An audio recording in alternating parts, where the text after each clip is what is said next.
première course de la journée, course 34, Elite Junior Men V6 sur 1000 mètres, Davidson. Et donc on va être au départ du starter avec notre ami André pour cette première course. On a 3 équipes, Wallis et Futuna, Tahiti au couloir numéro 3 et la Nouvelle-Calédonie au 4. André, on est avec toi pour le départ sur 1000 mètres.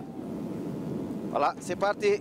Comme vous le voyez sur ces images, donc Bora Bora Whanui qui représente bien sûr Tahiti prend le meilleur départ avec déjà 1 mètre d'avance sur Wallis ainsi que sur la Calédonie. Là c'est 1000 mètres, c'est plus 500 mètres. Donc il faut savoir gérer et pousser en même temps. Donc on voit que les Aito de Bora Bora gèrent leur course, surtout au Tatrav 1. On les a vus démarrer plus fort que cela. Là, accélération de Bora Bora qui conforte son avance avec maintenant plus de 4 mètres d'avance, on va dire ça, 2 à 3 bonhommes d'avance sur cette équipe de Wallis.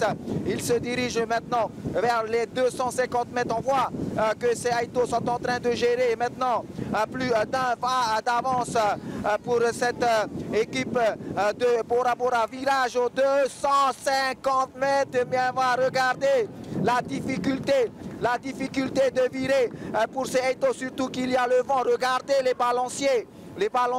Il ne faut pas que les balanciers passent au-delà du drapeau. Donc bon virage, excellent même virage pour cette équipe de Bora. On va dire que le reste suit, surtout la Nouvelle-Calédonie, Olivier. Ouais, merci, on le voit sur ces images, 1000 mètres, c'est-à-dire 4 longueurs de 250 mètres, pour ceux qui ne sont pas forcément doués en maths, mais ça fait quand même 3 virages. 3 virages, exactement, 3 virages. Et là, c'est là qu'est toute la difficulté, parce qu'il faut relancer à chaque fois le VA dès qu'on a fini un virage. J'en avais parlé un peu avec le head coach de l'équipe de Tahiti, qui n'est autre que Philippe Bernardino, le constructeur de ce Feiva, de cette Air1 de chez Feiva, cette pirogue. Il nous disait que la difficulté principale, c'est que ce VA mesure 13,50 m. Et les couloirs, la largeur du couloir fait 12,50 m. Donc le VA est un peu plus grand que les couloirs. Et il faut donc freiner complètement cette pirogue.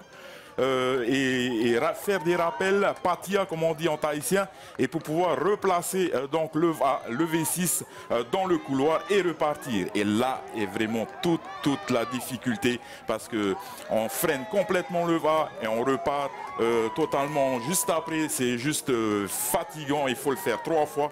Voilà, ils viennent de passer leur 2e virage là, cette équipe de Bora Bora qui représente donc c'est la sélection tahitienne chez les juniors. Encore un dernier virage et ce sera fini pour ces boys qui ont pris énormément d'avance sur leurs concurrents. Allez, les autres concurrents, Wallis et Futuna au couloir numéro 2 et la Nouvelle-Calédonie au 4. On retourne avec André pour le dernier virage. André, la difficulté de ce virage justement et le danger, ne surtout pas manger une bouée, sinon c'est la disqualification, André. Tout à fait, c'est pour cela en fait que le col a amené une pirogue de ce modèle sur les Raromatei et un peu partout pour que l'élite du VA polynésien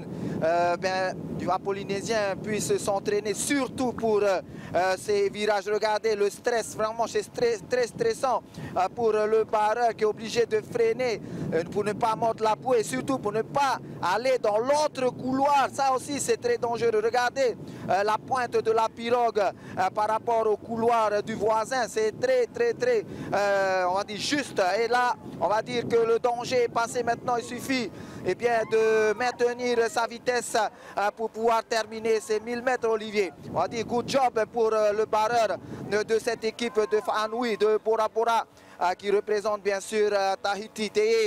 Tete mo mono hapoto no narto to tatoreo te mo aito no Whanui Bora Bora e hoe nei no Polynesia woti te tu a hopea Olivier. Ouais, on voit ces jeunes de Bora qui vont se qualifier pour la finale. Vous le voyez en haut à gauche de votre écran, le hit c'est la série. On est sur la première des 2 séries qui sont engagées pour cette finale. Et les jeunes de Bora Bora, voilà, qui franchissent la ligne d'arrivée largement en tête et qui vont se qualifier pour la finale. L'arrivée est terminée. On aura le chronomètre bien sûr qui sera très intéressant, puisque dans l'autre série on aura l'Australie, la Nouvelle-Zélande et Cook Island. À la la deuxième place, on va retrouver nos amis de Nouvelle-Calédonie qui ont fait une belle course. Voilà qui en termine. Troisième place pour Wallis et Futuna. Tahiti qui en termine pour cette série, se qualifie pour la finale. Bravo à ces jeunes.